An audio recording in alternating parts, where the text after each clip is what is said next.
안녕하세요. 차불휘입니다. 오늘은 린포로 하는 정리증명 교재 4장의 보편 정량어 절을 이어서 읽어야 하는데요.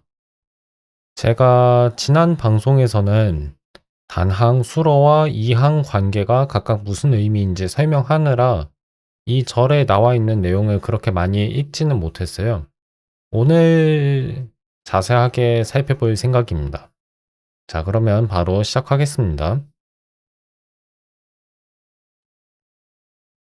이 절의 제목은 위에 나온 것처럼 The Universal Quantifier, 보편 정량어이고, 정량어라는 말은 정량자, 양화사와 같이 번역한다고 제가 이미 설명드렸을 거예요.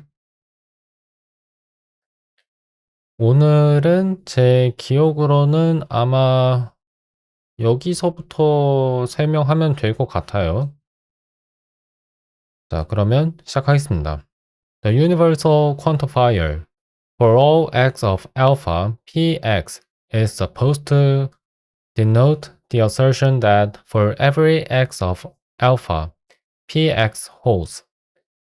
이게 무슨 뜻이냐면 보편 정량어 모든 x에 대하여 라는 말은 내 생각해 보니까 약간 좀 문장이 이상하게 시작된 것 같아요.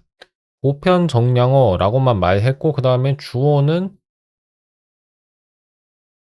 이건가요? 그쵸?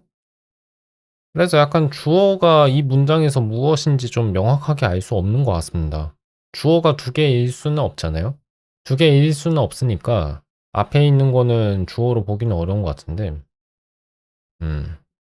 어쨌든 간에 보편 정량어라고 하는 것은 알파에 속하는 모든 x에 대하여 라는 이 부분만 가리킨다고 생각하시면 좋습니다. 그러면 이 전체 식은 무엇이냐면 보편 명제라고 부를 수 있겠죠. 아마 그런 용어가 있던 사전에는 없네요. 사전에 그런 용어가 직접 나오진 않는데 제 기억으로는 전칭 명제라는 말이 있습니다. 모든 사람은 여기에는 사족수가 아니다 라는 말이 있는데 사족수? 그리고 모든 사람은 죽을 것이다 라는 예문이 있어요. 사족수는 근데 발이 내신 짐승을 일컫는 말이라고 하는데요. 예, 뭐 예문이 그렇다는 겁니다. 어쨌든 간에 전칭 명제라고 부르는 것이라고 생각하시면 돼요. 이 전체 명제는 전칭 명제, 보편 명제라고 불러도 괜찮은 것 같은데 그게 이거 자체가 정량어는 아니고요. 이 명제의 일부분이 정량어라는 거, 그거를 좀 기억해 주시면 좋습니다. 이것은 무슨 의미냐면, 어, 어, 모든 알파에 속하는 모든 x에 대하여 x는 p를 성립시킨다 또는 px가 참이다 라는 주장과 같은 의미인 거예요. 이 문장을 번역하자면 그런 주장을 나타내야 한다. 그런 주장을 나타내는 것이다. 라고 얘기할 수 있겠죠. 무엇이? 전칭 명제가. 그리고 전칭 명제에는 보편 정량어가 들어가 있고 그 보편 정량어는 모든 모든 무엇에 대하여와 같은 꼴로 나타내어진다는 거 기억하시면 됩니다. As with the propositional connectives, 명제 연결사와 같이 명제 연결사는 부정, 연언은 and예요, and. 그리고 부정은 not이고 그 다음에 선언은 declaration을 의미한 게 아니라 여기서는 둘 중 하나를 고른다는 의미예요. 선택하다. 그래서 선언은 논리합의라고도 합니다. 논리합의고 오어라고 말하기도 해요. 그 다음에 함의는 조건문, 그리고 동등. 저는 동등이라고 말하는데 어디에서는 동치라는 말을 쓰기도 합니다. 등가라는 말을 쓰기도 하고요. 이것은 영어로는 equivalence입니다. 쌍조건문이라고 부를 수도 있어요. 이름이 좀 많죠. 이 다섯 가지 이 다섯 가지 명제 연결사를 지난 장에서 배웠습니다. 근데 지금은 또 다른 연결사를 배우는 것은 아니고 정량어라고 하는 새로운 개념을 배우고 있죠. 어쨌든 간에 명제 연결사와 마찬가지로 다연 연역 체계에서 for all, 이 보편 정량어 모든이라는 것은 도입 규칙과 제거 규칙의 지배를 받는다고 나와 있는데, 여기서 govern이라는 말을 지배받다, 지배하다로 번역할 수는 있겠지만, 조금 더 이 맥락에 맞게 의미를 좀 바꿀 수 있을 것 같아요. 아마 좌우된다? 라고 얘기할 수 있을 것 같습니다. 그러면 보편 정량어는 도입 규칙과 제거 규칙에 의해 좌우된다? 근데 이것도 약간 어색하네요. 그냥 의미를 생각하면 보편 정량어도 도입 규칙이 있고 제거 규칙이 있다는 의미이죠. 예, 그런 의미고 informally 이것까지 제가 얘기했던 것 같은데 informally는 비형식적으로 말하면 이란 뜻인데요. 그러면 형식적으로 말하는 것과 비형식적으로 말하는 게 무슨 차이인지 제가 설명해야겠죠. 형식적으로 말하는 것은 어떤 이미 잘 정의되어 있는 논리 체계를 바탕으로 어떤 진술을 서술하는 거라고 생각하시면 됩니다. 반면에 비형식적인 것은 그런 논리 체계나 그런 인공적인 언어를 사용하지 않고 무언가를 설명하거나 정의하거나 진술한다는 의미로 보시면 돼요. 쉽게 얘기해서 informally는 그냥 한국어나 영어로 설명하는 거고요. formally는 컴퓨터 언어, 인공 언어, 어떤 식으로 무언가를 설명하는 거라고 생각하시면 됩니다. 하여튼 간에 비형식적으로 말해서 도입 규칙은 다음과 같이 진술할 수 있다. px의 증명이 주어져 있을 때 이때 x는 알파에 속하는 임의의 항이고 그런 맥락에서 우리는 모든 알파에 다시 한번 얘기할게요. 알파에 속하는 모든 x에 대하여 px이다 라는 전칙명제의 증명을 얻는다 라고 얘기했는데요. 이게 약간 동어 반복처럼 저는 느껴졌습니다. 같은 말을 왜 다르게 표현하는 것 같지? 라는 생각을 했어요. 근데 이따가 코드를 보시면 알겠지만 린으로 이제 이 증명을 어떻게 하는지 제가 설명드리면 좀 더 이해가 가시겠지만 지금 먼저 설명드리자면 이 뒤에 있는 전칙 명제를 증명하기 위해서 어떤 일을 해야 하는지를 지금 앞에 있는 절이 알려준다고 보시면 돼요. 절이라고 할 수 있나? 아마도요. 그러니까 앞에 있는 이 부분이 설명한다는 겁니다. x라고 하는 항은 상수면 안 돼요. 그러니까 딱 고정되어 있는 어떤 값이면 안 되고요. 알파라는 유형에 속하는 임의의 항이어야 돼요. 임의의라는 말은 그것이 무엇이든 상관없다는 의미입니다. 그것이 일정하게 정해져 있지 않다는 의미예요. 그게 중요합니다. 그렇고 그런 맥락에서 그러니까 x가 알파에 속하는 아무 항이면 무조건 px가 참이라는 것을 우리가 알 때 우리는 알파에 속하는 모든 x에 대하여 px이다 라고 진술할 수 있는 거예요. 그래서 제가 예전은 아니고 최근에 작성한 그 노트를 조금 보여드리겠습니다. 제가 미리 펴놨어야 했는데 생각을 못하고 있었네요. 지금 제 소스헛이라고 하는 깃 저장소 호스팅 사이트에서 TPIL 솔루션스를 누르시면 여기에 제 노트가 들어있는 디렉터리가 있습니다. 그리고 여기서 3장이 아니라 4장을 눌러야겠죠. 그리고 정량어에 대한 설명을 볼 건데요. 어차피 지금 이 영상을 보고 계시는 분들은 한국어를 이해하고 있어야 제 말을 이해하실 수 있으니까 한국어 문서를 보겠습니다. 이거는 네, 여기 있네요. 보편 정량어는 기호로는 이따가 교재에서 보시겠지만 대문자 A를 뒤집은 유니코드 기호를 사용합니다. 이것은 모든이라고 읽어요. 영어로는 for all이기 때문에 그래서 편집기 단축키는 역 빗금 기호를 쓴 다음 for all이라고 쓰시면 됩니다. 그러면 A를 뒤집은 기호가 나와요. 이게 보편 정량어이고 모든 무엇에 대하여라는 의미입니다. 유형 알파와 단항수러 P 그리고 P의 유형은 알파에서 프로의 함수 유형이죠. 왜 그런지는 제가 지난 영상에서 설명했습니다. 하여튼 이런 유형과 단항수러 P가 주어져 있을 때 전칙명제 모든 알파에 대하여 알파에 속하는 모든 x에 대하여 px이다 는 유형 알파에 속하는 모든 방금 제가 얘기한 거고 그 다음에 p가 임의의 식이면 이 내용은 지금 설명해도 될지 아닐지 모르겠는데 그냥 말 나온 김에 바로 설명할게요.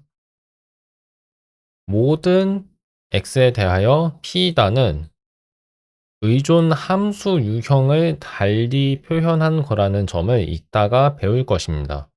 네, 왜 그런지는 이따가 설명할게요. 지금은 이게 좀 이해가 안 가실 수 있는데 여기서 조심하셔야 하는 게 있습니다. 위에 나와 있는 P는요. 단항 수로잖아요. 이거 수로예요. 근데 아래에 나와 있는 P는 꼭 단항 수로일 필요는 없습니다. 단항 수로가 아니어도 돼요. 그러면 이게 그냥 명제여도 괜찮다는 얘기고 사실 그거 말고는 없겠네요. 단항 수로가 아니라 관계여도 상관없습니다. 이항 관계여도 괜찮다는 얘기예요. P는 꼭 단항 수로일 필요 없다는 거 주의하시면 좋겠습니다. 그래서 그게 무슨 뜻이냐면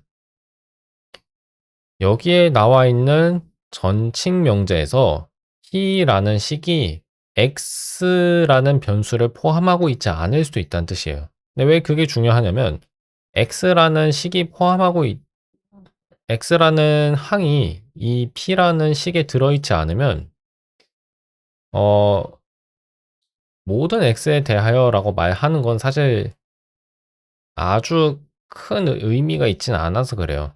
물론 그것도 의미 있다고 볼 수는 있는데 그 경우는 이따가 제가 예를 들어서 나눠서 설명하겠습니다. 지금은 바로 설명하기는 좀 어려울 것 같네요. 제가 얘기하고 싶은 건 도입 규칙이었는데요. 그거부터 보겠습니다. 알파에 속하는 각각의 항 x에 대해 px가 성립하면 전칙 명제 모든 x에 대하여 px이다가 성립한다. 이것을 한국어로는 보편 일반화라고 합니다. 영어로는 Universal Generalization일 거예요. 예. 그래서 여기까지만 설명할게요. 그 다음에 제거 규칙. 이따가 예를 다 들겠습니다. Given a proof of라는 말이 빠졌네요. Proof of for all x of alpha px and any term t of alpha we obtain a proof of pt. 자, 이것은 모든 x에 대하여 px이고 이때 x는 알파에 속하는 임의의 항입니다. 그리고 t가 알파에 속하는 항일 때 우리는 pt다라는 명제도 증명할 수 있다는 뜻이에요. 이것도 참이란 의미입니다. 자, 그러면 왜 그런지 잠깐 생각해 볼게요. 알파에 속하는 모든 항 x에 대하여 px이다라는 가정이 있잖아요. 그러면 x의 값이 무엇이든지 간에 px는 참인 거예요. 단 x는 알파에 속하는 항이어야 하고 근데 t는 알파에 속하는 항이죠. 따라서 x 자리에 t를 집어넣어도 px는 성립해야 합니다. 근데 px라고 하는 식에서 x를 t로 치환한 결과는 pt죠. 그러니까 이게 참이라고 했죠? 그러면 우리는 그것의 증명을 얻은 셈입니다. 그렇게 이해하시면 돼요. 이거는 아마 좀 예를 제가 지금 드려야 할 것 같습니다. 그래서 둠 이맥스로 가볼게요. 지난 방송에서 다룬 예를 좀 다시 사용하는 것도 괜찮을 거라고 생각했는데, 이번에는 그래도 그냥 처음부터 한번 코드를 작성해 보겠습니다. 우선 변수를 선언할 거기 때문에 variable이라고 하는 핵심어를 사용했고요. 그 다음에 유형을 좀 선언하고 싶습니다. 어떤 유형을 선언할 거냐면 human은 type이라고 하는 유형 색에 속한다는 걸 제가 써줘야겠죠. 그 다음에 수러도 하나 좀 선언하고 싶습니다. 어떤 수러를 선언할 거냐면 is mortal. 제가 R을 발음을 잘 못해서 영어의 그 R 발음 잘 못해서 그냥 mortal처럼 발음할게요. is mortal. 이게 무슨 의미냐면요. immortal이라고 하면 이게 어 잠깐만요. mortal의 의미는 한국어로 얘기할 수 있는데 그거는 필멸이라고 얘기하거든요. 그러면 immortal은 뭐냐면 불멸입니다. 불멸. 맞을 거예요. immortal이라고 하는 것은 죽지 않는 불멸의, 그러니까 영원히 산다는 의미인데 반대로 mortal이라고 말하면 필멸의라는 뜻이에요. 그럼 필멸이라는 게 뭔 뜻이냐면 언젠간 죽는다는 의미입니다. 그런 의미로 이해하시면 되는데 이 단어가 좀 잘 안 나오네요. 필멸이라는 말은 안 쓰나 봐요. 그래서 영원히 살 수는 없는, 언젠가는 반드시 죽는 이라고 길게 번역해야 하는 것 같습니다. 하여튼 이런 수러를 지금 제가 만들었고요. 그 다음에 변수 선언을 조금 더 해야 할 것 같습니다. 아직 안 끝났어요. 그리고 잠시만요. 지금 예, 된 것 같습니다. 변수를 뒤에 계속 써볼게요. 이번에는 구체적인 사람의 항 이름을 좀 지정하고 싶은데요. 제 이름을 먼저 쓸 거고 불휘, 그다음에 불휘는 휴먼이라고 하는 유형에 속한다는 가정을 할게요. 그 다음에 한 명 더 써야 할 것 같습니다. 뭐라고 써볼까요? 뭐 보람이라고 써보겠습니다. 자, 그 다음에 제가 하고 싶은 건 뭐냐면요. 이런 가정이에요. 예제를 하나 만들어 보겠습니다. 우리가 모든 아마 제거 규칙을 먼저 설명하게 될 것 같네요. 인간 X에 대하여 라는 정량어를 한번 쓰고 싶어요. 그렇게 쓴다고 가정할게요. 그 다음에 is mortal X 라는 이런 H 가정이 있는 거고, 그 다음에 여기서 증명하고 싶은 건 뭐냐면 is mortal 다음에 불휘인 거예요. 그러니까 우리가 증명하려고 하는 건 불휘가 언젠가는 죽는다는 명제입니다. 우리에게 주어져 있는 가정은 전칙 명제인 거예요. 모든 사람 X에 대하여 X는 언젠가 죽는다 라는 가정이 있는 겁니다. 그 다음에 도입 규칙을 먼저 좀 쓸 수 있으면 좋겠는데, 이런 일상적인 예를 들려고 할 때에는 도입 규칙을 증명하는 게 좀 쉽지 않아요. 그래서 제거 규칙을 먼저 한번 써보겠습니다. 그러면 절 핵심어를 좀 써 주는 게 좋겠네요. 이렇게 써 보겠습니다. 자, 그러면 조심하셔야 하는 게 이겁니다. 도입 규칙을 지금 제가 설명하는 게 아니고요. 제거 규칙을 먼저 설명하는 겁니다. 지금 이거는 제거 규칙 얘기하는 거예요. 그게 뭐냐? 아래에 있는 증명 목표와 맥락을 보시면 좀 이해가 가실 겁니다. 우선 휴먼이라고 하는 유형은 유형색의 타입에 속하고, 그 다음에 is mortal이라고 하는 수러는 정의역이 휴먼이고 공역이 프롭이에요. 그 말은 무슨 뜻이냐면 각각의 사람에 대해 어떤 명제를 출력하는 함수인 겁니다. 그리고 이런 함수를 제가 단항수러라고 설명했죠. 그 다음에 불휘와 보람은 사람입니다. 왜냐하면 이 두 항은 휴먼이라고 하는 유형에 속하니까. 우리에게 주어져 있는 가정은 H이고요. H가 무슨 명제에 대한 증명인지 보니까 모든 사람 X에 대하여 X는 언젠가 죽는다 라는 전칙 명제의 증명입니다. 우리가 증명해야 하는 것은 불휘가 언젠가는 죽는다라는 명제죠. 자, 그럼 일단 이게 너무 당연하다는 생각이 좀 하셔야 돼요. 모든 사람은 언젠가는 죽는다라는 가정이 있으면 그 가정을 바탕으로 그러면 불휘라고 하는 사람, 저도 죽겠구나 라는 결론을 이끌어낼 수 있다는 데는 일단 동의를 아마 하실 수 있을 것 같아요. 만약 이게 사람이 아니라 다른 것에 대한 진술이었어도 적어도 논리적인 측면에서는 이와 비슷한 추리를 할 수 있습니다. 예를 들어서 음, 모든 뭐 모든 외계인 X는 음, 지구 밖에서 왔다 라는 가정이 있다면, 그리고 우리에게 어떤 구체적인 외계인 뭐 토미가 있다면 토미는 지구 밖에서 온 거예요. 그렇죠? 모든 외계인이 그런 성질을 갖고 있다고 제가 가정했잖아요. 무슨 성질이었냐면 지구 밖에서 왔다는 성질. 그러면 외계인인 각각의 어떤 항은 반드시 그런 성질을 가져야 합니다.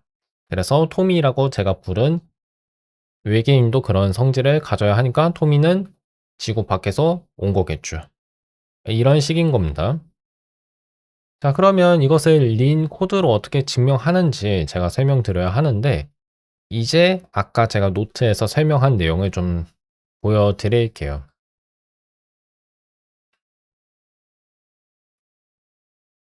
어디 보시면 되냐면 린에서의 정의, 이 항목을 보시면 됩니다.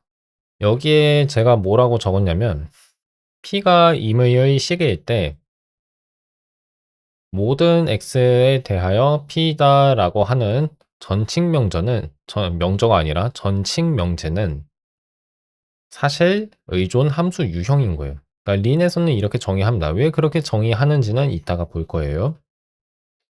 근데 제가 약간 설명은 좀 드릴 수 있어요. 모든 알파에 속하는 모든 항 X에 대하여 P가 참이라고 진술한 것은 린의 유형론에서는 P의 증명이 있다고 말하는 것과 같습니다. 그러면 그 증명이 뭔지를 보여야 하는 거거든요. 그러면 우리는 이런 함수를 생각할 수 있어요. 예를 들어서 알파에 속하는 각각의 항 X마다 그 P의 증명을 출력하는 함수를 생각할 수 있습니다. 이때 조심해야 하는 거는 P라고 하는 식에는 X 변수가 등장할 수도 있고 등장하지 않을 수도 있다는 거예요. 등장할 경우에는 각각의 X마다 그 P라고 하는 식 안에 있는 X도 값이 달라집니다. 만약 P라고 하는 식에 X가 하나도 없으면 그런 식을 여기에선 상수식이라고 말해도 큰 무리는 없을 것 같아요. 그런 경우에는 애초에 뭐 x 변수가 등장하지 않으니까 x의 값에 따라서 p라고 하는 식이 바뀌지 않겠죠. 어쨌든 간에 이걸 p가 x에 의존하냐 안 하냐라고 말할 수 있는데, 의존하든 안 하든 린에서는 이와 같은 표기, 모든 x에 대하여 p다와 같은 표기를 의존 함수 유형으로 정의해 놨습니다. 둘은 같은 거예요. 자, 그렇기 때문에 아까 제가 설명한 거를 다시 한번 얘기하겠습니다. 전칙 명제가 참이라는 것은 어떤 관점에서 보자면, 유형 알파에 속하는 각각의 x마다 p 또는 px, 만약 p가 수로인 경우에요. p 또는 px가 각각의 x마다 참이라는 증명을 출력하는 함수를 우리가 생각할 수 있어요. 그렇기 때문에 그런 함수가 존재한다는 것이 이 전칙 명제가 참일 조건이라고 볼 수 있습니다. 참일 필요 충분 조건이라고 봐도 큰 무리는 없을 것 같아요. 그런 점에서 아마 의존 함수 유형으로 이 전칙 명제를 정의한 것 같다는 생각을 합니다. 자, 근데 그러면 일단 결론을 낼게요. 둘은 그냥 서로 다른 표기법일 뿐이지 결국 같은 대상을 나타낸다는 거 제가 설명드렸잖아요. 그러면 아까 제가 보여드린 예제에서 우리에게 주어진 가정은 사실 이렇게 쓸 수도 있는 겁니다. 이걸 어떻게 보여드려야 할지 모르겠는데, have 구문을 한번 써볼게요. h 프라임이란 걸 써보고, 아니면 이거를 써볼까요? 어, 자, have라고만 쓰겠습니다. 그 다음에 여기에 나와 있는 전칙 명제를 한번 복사해 보겠습니다. 복사하고 등식을 써보려고 해요. 그 다음에 한 번 더 붙이고, 그리고 아마 발호를 등호 왼쪽과 오른쪽에 각각 쳐줘야 할 겁니다. 등호 오른쪽에도 괄호를 좀 더 쳐주고, 그다음에 일단 레플이라고 쓰고, 레플은 정의에 의해서 등식의 좌변과 우변이 같다는 그런 증명항이라고 생각하시면 되는데, 이것도 우리가 아마 2장에서 배울 거예요. 그러니까 4장에서 배울 건데 4장 후반부에서 다루는 거로 기억하고 있습니다. 일단 넘어갈게요. 그리고 의존 함수 유형. 자, 지금 제가 보여드린 게 뭐냐면, 전칙 명제는 의존 함수 유형으로 생각할 수 있다는 겁니다. 그 반대도 가능하고요. 의존 함수 유형은 전칙 명제로 생각할 수 있어요. 다만 그때에는 그 함수 유형이 속하는 세개가 프롭이어야겠죠. 프롭. 하여튼 둘은 같다는 거 좀 기억해 주시면 좋습니다. 그러면 H는 어떤 유형에 속한다고 볼 수 있냐면, 오른쪽 함수 유형에 속한다고 볼 수 있는 거예요. 왜냐하면 이 의존 함수 유형이랑 왼쪽에 등식의 좌변에 있는 등호 왼쪽에 있는 전칙 명제는 서로 같은 거라고 린에서는 정의가 돼 있으니까. 이해하셨나요? 그래서 이건 무슨 의미로 보실 수 있냐면, 그냥 여기다 써볼게요. H는 의존 함수 유형 X 쌍점 휴먼 화살표 is mortal X에 속한다고 볼 수 있는 거예요. 여기까지 이해가 되셨을지 모르겠네요. 자, 여기까지 설명했고, 그 다음에 이제 이 have 핵심어를 이용해서 우리가 증명한 내용은 그렇게 중요하지 않으니까 주석만 남겨 놓을게요. 자, H의 유형은 의존 함수 유형으로 생각할 수 있는 거예요. 그렇죠? 위에 있는 걸 봐주세요. 그럼 제가 하고 싶은 게 뭐냐면, VC에 대한 H 함수의 함수 값을 한번 구해 보는 겁니다. 자, 그거를 def라는 항은 쓸 수 없는 걸 알고 있는데 let 핵심어를 써 볼게요. let 핵심어로 한번 그런 항을 만들어 보겠습니다. is mortal 그다음에 VC 그리고 이것의 정의는 HVC. 자, 그러면 제가 여기에서 한번 여러분에게 질문을 드리겠습니다. is mortal VC라고 하는 이 함수 값은 어떤 유형에 속할까요? 제가 지금 그 유형 주석을 써놓지 않았거든요. 근데 원래는 그걸 좀 쓸 수 있어요. 안 썼죠. 자, 무엇일까요? 사실 증명창에 이미 정보창에 이미 그 답이 나와 있긴 한데요. 잠깐 시간 드리고 제가 설명하겠습니다.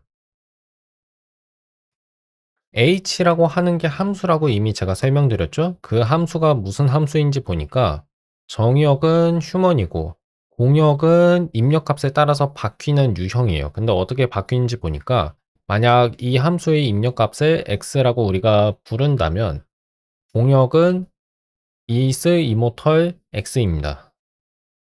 그러니까 공역이라고 하는 유형 자체가 이 함수의 입력값에 따라서 바뀔 수 있기 때문에 이 함수를 의존함수라고 부르는 거예요.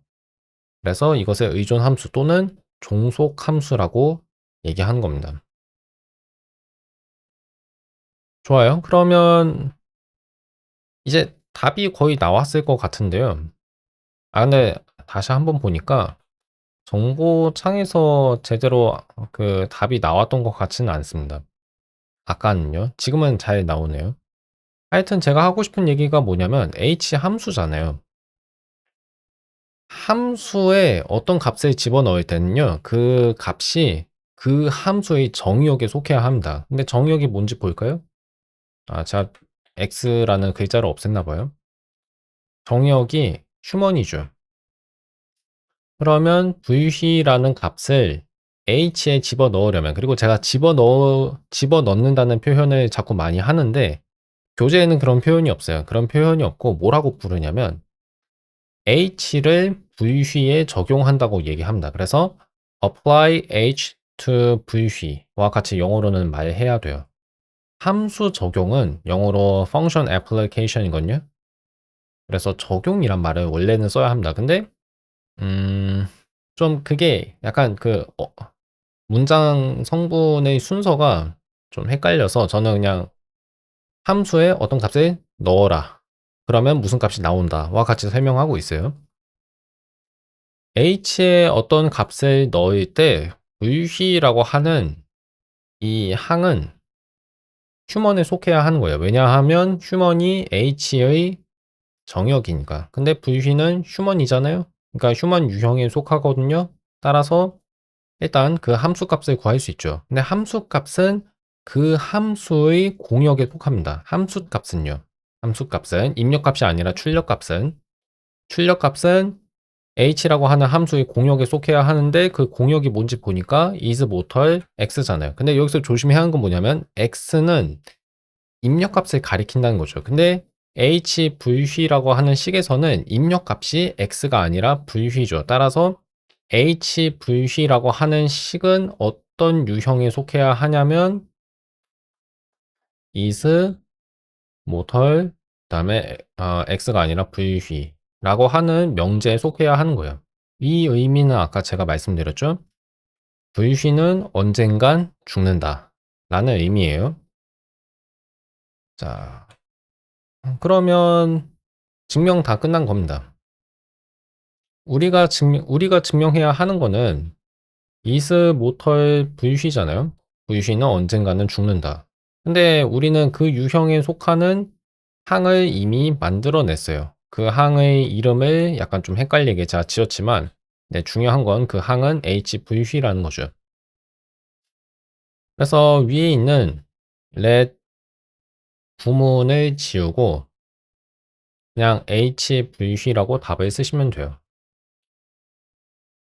이게 왜 되냐? 아까 제가 설명드렸죠? h는 함수고 이 함수에 v라는 값을 집어넣으면 출력값이 is모털 x에서 x를 v로 치환한 결과와 같다는 거죠. 근데 그 결과는 뭐예요? is모털 v죠. 그러니까 이 함수 값은 is모털 v에 속하니까 우리가 원하는 명제를 증명한 거죠. 그리고 하나만 말씀드리면 이것도 커리 하워드 대응 또는 커리 하워드 동형이라고 하는 해석에 따른 결과인데요. 개별적인 명제를 증명한다는 것은 그 개별적인 명제가 아예 그 자체로 유형이기 때문에 그 유형에 속하는 항을 하나 만드는 겁니다. 그래서 우리가 증명하려고 하는 명제가 is모털 v면 이게 유형이거든요. 이것 자체가 유형이에요. 그래서 그 유형에 속하는 항을 아무거나 하나 만들어주면 돼요. 근데 만들었죠. HVV. 그러니까 만들었다는 게 무슨 의미냐면 우리가 증명하려고 하는 명제를 실제로 증명한 거예요. 그러니까 그 명제가 참인 겁니다. 그래서 이런 의미를 좀 생각해 주시면 좋다는 거 말씀드리고요. 하나만 더 해볼게요. 네, 뭐 어렵지 않은 겁니다. 자, 만약 제가 불휘가 언젠가는 죽는다는 명제를 증명하고 싶지 않고 오람이라고 하는 사람이 언젠가는 죽는다는 얘기를 하고 싶다면 그러니까 언젠가는 죽는다는 진술을 증명하고 싶다면 뭐를 적어야 할까요? 자, 여기에 뭐를 적어야 할까? 이거를 잠깐 생각해 보겠습니다. H라고 하는 가정은 모든 사람은 언젠가는 죽는다라는 가정이에요. 그죠? 그런 명제의 증명입니다. 근데 제가 아까 말씀드렸다시피 이런 전칭 명제, 모든 무엇에 대하여 어떠하다와 같은 꼴의 문장의 증명 H는 사실 의존 함수로 볼 수 있다고 아까 설명했죠. 그래서 정의역이 휴먼이고 공역은 입력값 x에 따라서 그 값이 바뀌는 어떤 유형인데 그 유형이 뭔지 보니까 is모털 x죠. 공역이 입력값에 따라서 바뀔 수도 있으니까 그래서 이 함수를 종속함수 또는 의존함수라고 부른다고 제가 설명드렸죠.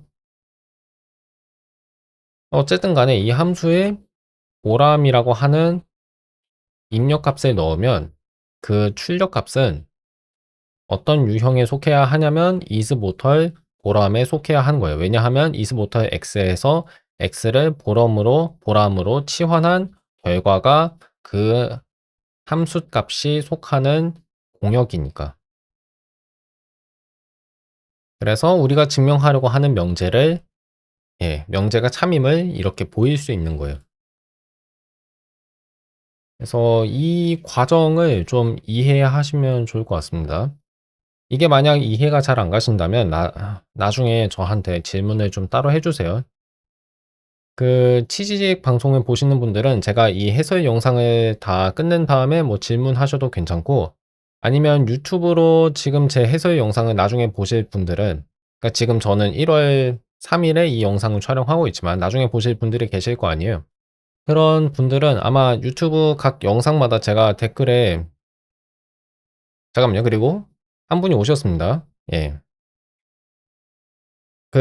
지금은 해설 영상을 만들고 있으니까 이름은 자, 언급은 안 할게요. 하여튼 환영합니다.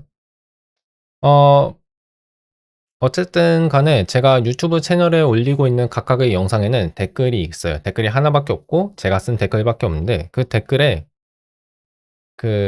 저한테 질문을 할 수 있는 공공 이메일 리스트라고 한데 메일링 리스트 그 전자우편을 누구나 볼 수 있는 그런 사이트가 있습니다. 거기에서 저한테 이메일을 보내시면 돼요. 근데 그렇게 보내실 경우에는 여러분이 보내신 이메일은 누구나 볼 수 있습니다. 제가 답변한 내용도 누구나 볼 수 있고요. 그래서 만약 그걸 원하지 않으시면 제 개인 이메일로 한번 질문하시면 됩니다. 일단 여기까지는 제거 규칙을 설명한 거고, 제거 규칙을 설명하는 데만 40분이 걸렸네요. 그래서 10분 안에 제가 도입 규칙을 설명할 수 있을지는 모르겠는데, 얘를 아마 이렇게 들어봐야겠죠. 자, 이번에는 좀 간단한 거를 제가 좀 설명드려야 하는데, 제가 지난달 2024년 오픈소스 페스티벌에서도 이런 예를 들었습니다. 모든 자연수 n에 대하여 그리고 이 인수는 암시적으로 만들고 싶어서 중괄호를 쳤어요. n이 1과 같으면 n은 n 더하기 뭐라고 해볼까요? 이렇게 해볼까요? 그냥 이렇게 해볼게요. n은 n과 같다. 그리고 소리라는 항을 쓰면 우리가 실제로 이 명제를 당장 증명한 거는 아니지만 오류 메시지를 사라지게 할 수는 있습니다. 다만 경고 메시지가 나와요. 경고 메시지는 노란색이고 Declaration uses sorry 라고 하는 알림이 나옵니다. 자, 여기 보시면 지금 이 식을 이해하시면 좋은데요. 뭐 그렇게 어렵진 않습니다. 잠깐만요. 그러면 그 암시적 인수로 제가 선언한 변수를 그냥 명시적으로 바꿀게요. 자, 이 명제가 무슨 의미인지 설명드리면요. 그렇게 어렵지 않습니다. 모든 자연수 유형에 속하는 항 n에 대하여, 쉽게 얘기해서 모든 자연수 n에 대하여 라는 뜻이에요. n은 n과 같다. 너무 당연한 얘기죠. 자, 그러면 이걸 증명해야 하는데 그걸 어떻게 하는지 이제 제가 설명드리려고 해요. show from이라고 하는 구문을 3장에서 우리가 배웠습니다. 그래서 그걸 쓸 건데요. 아까 제가 설명드렸다시피 전칙 명제는 의존 함수 유형으로 이해할 수 있습니다. 왜 그렇게 이해할 수 있냐면 애초에 린의 유형 이론이 그렇게 정의를 했기 때문이에요. 그렇기 때문에 이 for all이라고 하는 a를 거꾸로 쓴 것 같은 이 유니코드 기호를 없애는 대신에 의존 함수 유형을 작성할 수 있습니다. 그래서 n 대문자로 시작하는 net, 그 다음에 화살표 쓰고 n 등호 n 이라고 써도 돼요. 그렇죠. 근데 아래의 정보창을 보시면 증명 목표는 그냥 여전히 그 전칭 기호라고 하는데 이 기호를 전칭 기호라고 해요. 전칭이라고 하는 것은 아마 모든 것에 나타낸다는 의미일 겁니다.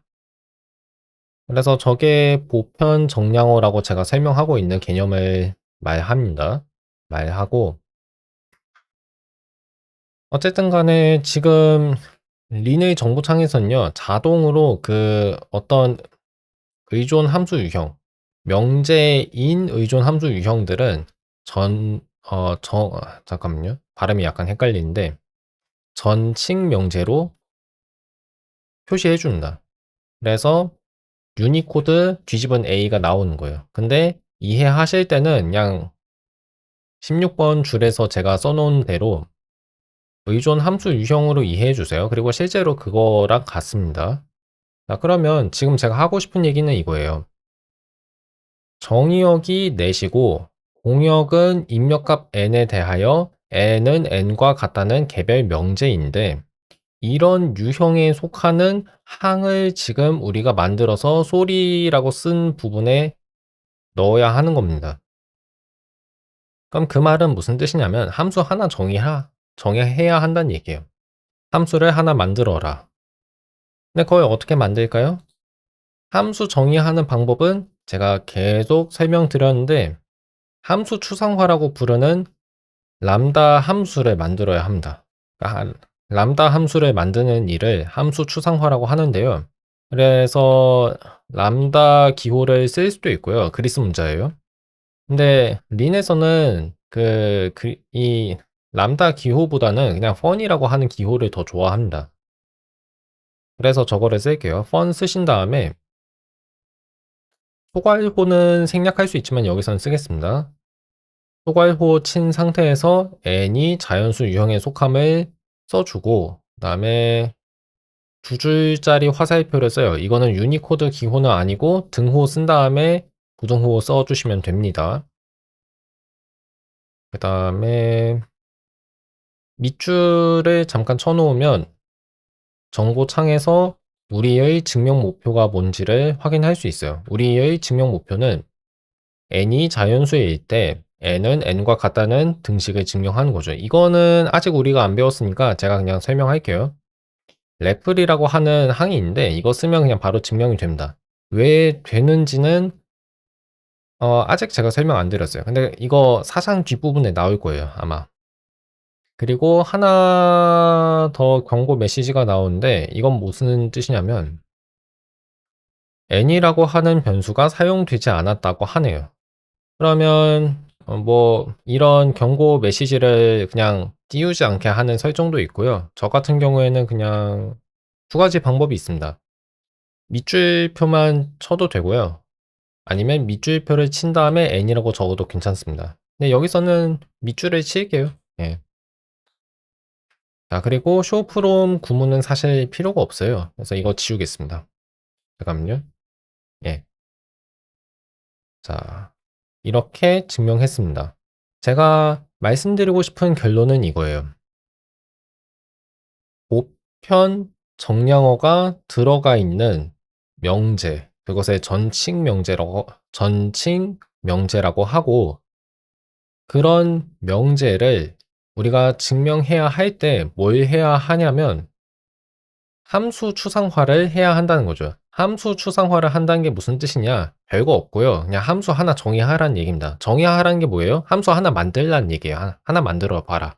그래서 아무거나 만드시면 돼요. 아무거나 만드시면 되지만 어차피 만들어야 하는 조건이 까다롭기 때문에 우리가 보통 생각해낼 때는 거의 다 비슷비슷하게 만들어낼 겁니다. 특히 명제를 증명할 때는. 그래서 뭐 엄청 다양한 뭐 함수를 만든다기보다는 그거는 복잡한 명제를 증명할 때는 그런데 이렇게 간단한 명제의 경우에는 뭐 우리가 만들어내는 함수가 그렇게 다양하진 않을 거예요. 근데 어쨌든 뭐 다양하든 안 하든 그건 중요한 거 아닙니다.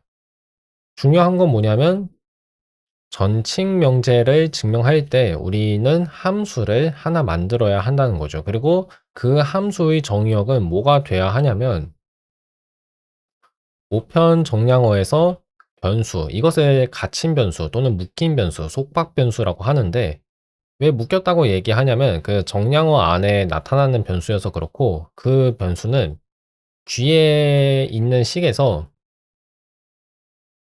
뭐랄까 이 정량어가 적용이 되는 범위 안에 이 변수가 있어서 그래요. 말이 좀 어려운데 음 린에서는 사실상 변수가 다 갇힌 변수여서 이게 무슨 의미인지 잘 이해하지 못하셔도 별 문제는 안 됩니다. 네, 그냥 제가 얘기하고 싶은 게 뭐냐면 갇힌 변수라는 말이 나오면 또는 속박 변수라는 말이 나오면 이 보편 정량어 안에 있는 변수를 의미한다고 생각하시면 된다는 점이에요. 그것만 알고 계시면 됩니다. 그래서 제가 말하고 싶은 게 뭐냐면 함수를 정의할 때 정의역이 뭔지 따져야 하잖아요. 그 정의역은 보편 정량어의 속박 변수의 유형이라는 거죠. 근데 그게 넷이죠, 넷. 그렇죠? 예. 보편 정량어의 적용을 받는 변수의 유형. 그게 여기에선 넷이니까 우리가 정의해야 하는 함수의 정의역도 넷인 거예요. 그러면 공역은 뭐냐? 이 보편 정량어가 적용이 되는 식 전체예요. 근데 제가 지금 보여드리는 예에서는 n은 n과 같다는 등식이죠. 그래서 우리가 증명해야 하는 그 명제도 n은 n과 같다는 명제가 되고 그게 공역인 거예요. 그게 공역이죠. 공역이라는 걸 표시해 볼까요? 랩을 쓰고 n은 n과 같다. 이렇게 쓸 수 있는데 근데 여기에서는 n이라고 하는 변수가 뭔지 린이 모르니까 맨 처음에 써 줘야겠죠. 이런 식으로 쓸 수 있습니다. 정의역은 넷이고 공역은 n은 n과 같다는 식. 자, 설명됐죠? 이렇게 얘기해서 제가 좀 시간을 많이 들였지만 보편 정량어의 도입 규칙과 제거 규칙을 다 설명했어요. 근데 정작 이 문장은 제가 읽지 않은 것 같으니까 지금 읽어보겠습니다. 알파에 속하는 항 A가 주어져 있을 때 알파에 속하는 모든 X에 대하여 PX이다 라고 하는 전칙 명제에서 PA다 라는 명제를 도출할 수 있다. 왜냐하면 X가 무엇이든지 간에 그게 알파라고 하는 유형에 속하기만 하면 PX가 참이라고 말하는 거거든요. 그게 이 전칙 명제가 뜻하는 바입니다. 그러면 X에 A를 집어넣어도 PX는 참이겠네 라는 결론을 얻을 수 있죠. 왜냐하면 A는 알파에 속하니까. 그러면 PX에서 X를 A로 바꾼 결과는 PA잖아요. 근데 그게 참이라고 얘기했죠? 그러니까 PA는 참인 거예요. 이게 제거 규칙이고 제거 규칙이라고 부르는 이유는 뭐냐면 도출 결과에서는 이 A 기호가 없기 때문이에요. 그러니까 보편 정량어가 사라졌기 때문에 제거 규칙이라고 말합니다. 우리가 이 추론 규칙을 보편 예시라고 말해요. 또는 보편 예화라고 하는데 예화에서의 그 화가 될 화자인 것 같아요. 근데 될 화자를 사용한 번역어를 너무 많이 사용하는 게 저는 좀 지나친 번역투라는 생각을 해서 여기서는 예시라고 썼습니다. 근데 철학 전공자들은 예화라는 말을 더 잘 쓰는 것 같아요. 그렇고 그러면 다 얘기한 것 같은데요. 교재 조금만 더 읽고 지금 50분이 지났으니까 이제 슬슬 이 해설 영상은 마무리하고 그 다음에 치직에서는 좀 자유롭게 대화하다가 C 프로그래밍 공부를 하고 끝내려고 합니다. 그렇지만 그 전에 문장을 조금만 더 읽고요. The, the elimination rule. The elimination, 발음이 갑자기 안 되네요. The elimination rule states, given a proof of, 이거 아까 읽지 않았나? 예, 읽었어요. 읽었고, as was the case for implication. 함의의 경우와 마찬가지로. 함의는 조건문입니다. 그러니까 조건문에서와 마찬가지로 유형으로서의 명제 해석이 지금 이게 뭐 작동하기 시작한다, 등장한다 정도로 번역할 수 있는 건데요. come into play라는 말이 나오는데 작동하기 시작하다, 활동하기 시작하다라는 의미가 있어요. 근데 이게 다 약간 여기 이 맥락에서는 어색한데 저라면 그냥 여기서는 등장하다라고 말할 수 있을 것 같아요. Remember the introduction and elimination rules for dependent arrow types. 3장에서 근데 의존 함수 유형의 도입 규칙과 제거 규칙이라는 말을 명시적으로 제가 본 기억은 없어요. 하지만 그런 것에 생각할 수 있죠. 도입이라는 건 무슨 뜻이냐면 의존 함수 유형에 속하는 항을 하나 만드는 거고 제거 규칙이란 건 뭐냐면 이런 함수 유형에 속하는 항이 하나 있을 때 그럼 그건 함수죠. 그런 함수가 있을 때 그걸 바탕으로 어떤 다른 항을 만드는 일을 가리킵니다. 잠시만요. 그렇고 given a term t of type beta x 라고 나와 있죠. 베타 x라고 하는 유형에 속하는 항 t가 주어져 있을 때 이때 x는 알파에 속하는 항이고 임의의 항이에요. 그러면 여기서 말하는 게 무슨 뜻이냐면 알파에 속하는 각각의 x 항에 대하여 베타 x 유형에 속하는 항 t를 만들 수 있다는 뜻이에요. 그러면 베타라고 하는 이것도 함수거든요. 이 함수는 그 유형이 뭐일 것 같아요? 이게 좀 헷갈릴 수 있는데 이따가 그거를 설명드리겠습니다. 제가 지난 촬영에서 이미 설명했던 것 같긴 한데 다시 설명해야겠죠. 왜냐하면 그 영상은 음성 문제가 있어서 없앴거든요. 재촬영을 해야 했기 때문에 지금 재촬영을 하고 있는 겁니다. 그래서 아마 다시 설명해야 할 것 같습니다. We have fun x of alpha to t.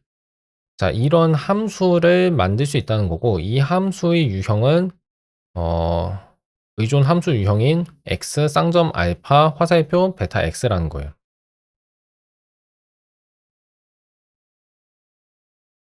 여기서 베타는 무엇인가? 이것까지만 좀 설명드리면 될 것 같은데요. 자, 잠시 모든 코드를 지워보겠습니다. 변수 핵심어를 다시 쓸 거고, 그 다음에 베타, 알파에 대해서만 제가 서술하면 되겠죠? 알파는 타입 U에 속한다고 가정할게요. 그리고 유니버스라고 하는 핵심어를 좀 써줘야 합니다. 안 써도 되나? 잠깐만요. 예, 써야 하는데 이게 지금 제 설정이 아마 이런 세 개 변수를 명시적으로 쓰도록 설정을 해서 그런 건 줄 알았는데 그건 또 아니네요. 일단 그냥 이렇게 할게요. 예. 세계 변수 U와 V를 먼저 선언하고 그 다음에 베타도 선언합니다. 베타는 알파에서 타입 V로의 유형이죠. 아니면 타입 말고 소트라고 하는 이 말을 좀 적어도 됩니다. 근데 그 차이가 뭔지 기억하실지 모르겠는데 예를 들어서 이게 되는지 모르겠는데 타입 0은요. 타입 0은 소트 1과 같습니다. 예, 이거 계산이 안 되죠. 예제를 하나 만들어 보려고 하는데요. 그러니까 타입 0은 소트 1이랑 같고요. 그리고 잠깐만요. 소트 0은 프롭이라고 하는 명제 유형 3개랑 같습니다. 그러니까 같은 대상을 가리키는 이름이 2가지씩 있다고 보시면 돼요. 그리고 타입 1은 소트 2랑 같고 타입 2는 소트 3이랑 같습니다. 이런 식으로 번호가 딱 하나 차이가 나는 이름이 있는 거예요. 프롭은 소트 0, 타입 0은 소트 1, 타입 1은 소트 2, 타입 2는 소트 3. 이거는 2장에서 다뤘습니다. 하여튼 뭐 이렇게 설명한다, 그러니까 그냥 이렇게 이해하시면 되고 중요한 건 이거였죠. T라고 하는 그 항을 만들 수 있다는 지금 절이 있잖아요. T를 여기 제 코드에서 어떻게 정의할지가 문제인데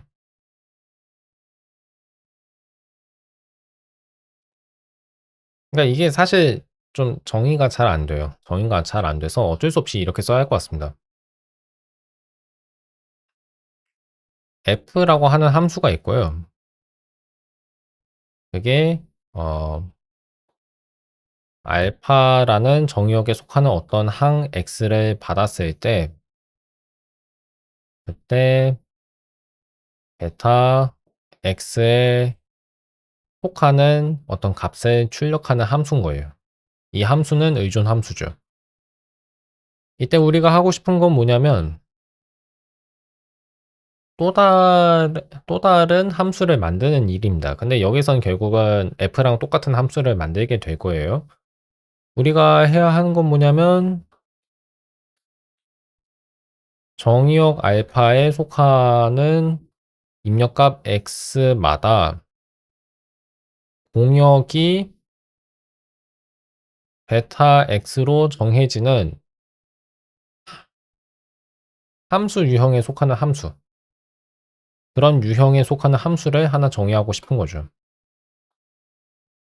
다시 얘기하면 정역은 알파이고 공역은 입력값 x에 따라서 입력값 x에 대하여 베타 x인 그런 의존 함수를 하나 정의해야 합니다. 그럴 때 람다 함수를 작성해야 하고, 이번엔 소괄호는 생략해 볼게요. x 알파 쓴 다음에 이번엔 maps2라는 축약어를 이용해서 유니코드 화살표를 썼고요. 이제 주어진 맥락에서 베타 x라고 하는 유형에 속하는 어떤 항을 만들어야 하잖아요. 이때 f라는 함수를 이용할 수 있는 겁니다. f는 정의역이 알파인 함수이죠. 그래서 f에 x를 집어넣을 수 있어요. 그 말은 함수 f를 x에 적용한다는 의미입니다. 그래서 그 결과는 fx라고 쓸 수 있죠. fx는 f라는 함수의 공역에 속해야 돼요. 근데 그것은 베타 x죠. 따라서 fx는 베타 x에 속합니다. 네, 유형 주석은 지울게요. 그래서 fx. 네, 지금 여기 나와 있는 식은요, 본질적으로 그냥 f랑 다를 바가 없어요. 네, 지금 설명을 위해서 굳이 람다 함수를 또 서술한 겁니다. 어쨌든 간에 주어진 값 x마다 베타 x에 속하는 항을 만들어낼 수 있으면 우리는 그걸 이용해서 의존 함수 유형에 속하는 항을 하나 만들 수 있다는 뜻입니다. 다시 얘기하면 의존 함수를 하나 만들 수 있다는 얘기예요. 그게 도입 규칙이라고 설명되어 있고, 제곱 규칙은 뭐냐면 의존 함수 s가 주어져 있고, 그것은 정의역이 알파, 공역은 입력값 x에 대해 베타 x인 거예요. 그리고 정의역 알파에 속하는 어떤 항이 있을 때 s의 t에 대한 함수값을 구할 수 있다는 거예요. 그리고 그 함수값은 s의 공역에 속해야 하는데 그 공역은 입력값에 따라서 바뀌죠. 그래서 베타 x라고 쓰여 있는 이 식을 베타 t로 바꿔줘야 합니다. 왜냐하면 x를 t로 치환한 거니까. 입력값이 x가 아니라 t니까. 이해가 가셨을 것 같아요. 1시간이 지났네요. 근데 조금만 더 설명하고 끝내겠습니다. 마지막 문장만 읽고 이 해설 영상을 마칠게요. In the case where px has type prop, px라고 하는 식이 prop에 속한다면 if we replace x of alpha to beta x with for all x of alpha px 자, px라고 하는 식이 prop에 속해야 한다는 조건이 있고 그 다음에 이 의존 함수 유형을 전칙 명제로 표현해도 도입 규칙이랑 제거 규칙이 대응이 딱딱 된다는 얘기예요. 그러니까 차이가 없다는 겁니다. 그래서 의존 함수를 만드는 일은 도입 규칙이죠. 만드는 일과 그리고 그 의존 함수를 바탕으로 어떤 함수 값을 만드는 일, 그거는 제거 규칙이죠.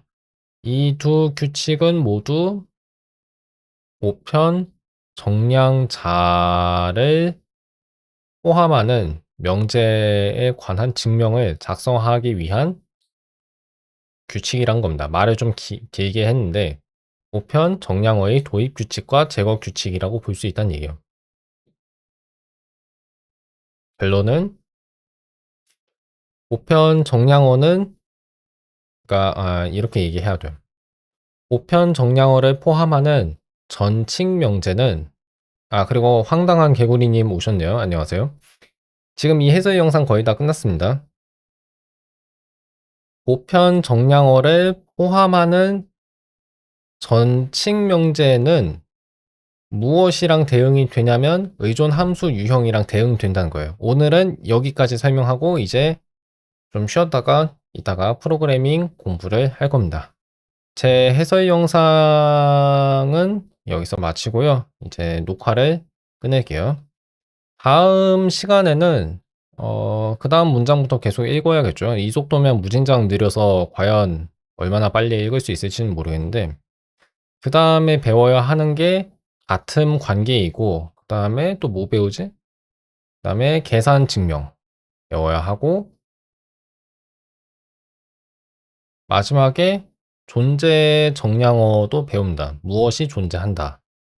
라는 의미예요. 그 다음엔 끝나나? 그 다음에 이제 또 여러 가지 린의 그 핵심어에 관한 사항을 배우고 나면 연습 문제를 풉니다. 4장은 쉽게 끝낼 수 있을 것 같지가 않네요. 아마 이것도 시간을 좀 많이 들여서 설명해야 할 것 같습니다. 어쨌든 오늘은 여기까지 설명하고 저는 다음 시간에 또 뵙겠습니다. 예, 들어주셔서 감사합니다.